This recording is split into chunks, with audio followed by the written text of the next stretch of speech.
Another phrase that you're going to hear quite often in the realm of legal or family law is the phrase ex parte. Ex parte is a Latin phrase, and when it's used in the legal sense, it basically means that when you're communicating with the court outside of the inclusion of the other party. So typically, when you send an email to a judicial assistant or to the court, you have to copy the other party. When you send a letter to the court, you have to send that same letter to the other party and so forth. Not doing so is an ex parte communication. Ex parte is typically frowned upon unless there are specific emergencies which requires the court to be notified of something or some information without the other party receiving that same notice. Okay. Another phrase that you're going to hear often, hopefully not for you specifically, is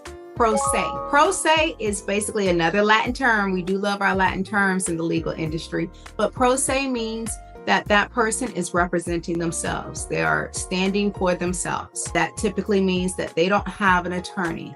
They are going to be doing all of the attorney work themselves. Now, side note, fun fact, when a person is pro se, technically, they are held to the same standard as an attorney, meaning that they are still responsible for the same deadlines of a case as if they were an attorney. The issue is a lot of times when people represent themselves, they don't know those deadlines. They don't even know that they exist. And so that becomes a problem. Another common term that you're going to hear in the world of family law is equitable or equity. Understand what equitable and equity means. It means, for all intents and purposes, it means fair. What's fair? So when you hear, well, this court is a court based on equity, that basically means the court looks at what's fair.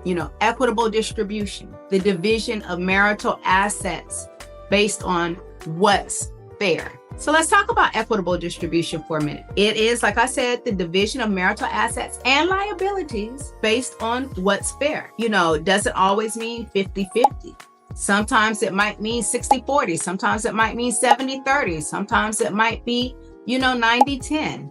Just based on what's fair when you look at the whole totality of the situation. Assets, very easily, things that have value. Liabilities, very easily, things that are debt. Marital, not quite as easy, because marital is whatever was received, incurred, purchased, bought, whatever liabilities were incurred and so forth during the marriage, from the date that you all got married moving forward until either the date of separation or the date of filing or whatever other date that you all agree on or that the court deems fair and equitable. But there's also some key parts, premarital, non-marital, post-marital, those things take into play. And sometimes there is a discussion and or arguments of why something that you may possibly deem as marital would not be deemed marital, okay? Finally, we're familiar with the terms of alimony, which is when one party pays another party a monthly amount. Typically, it's a monthly amount. Sometimes it's a lump sum amount to make that other party able to provide for themselves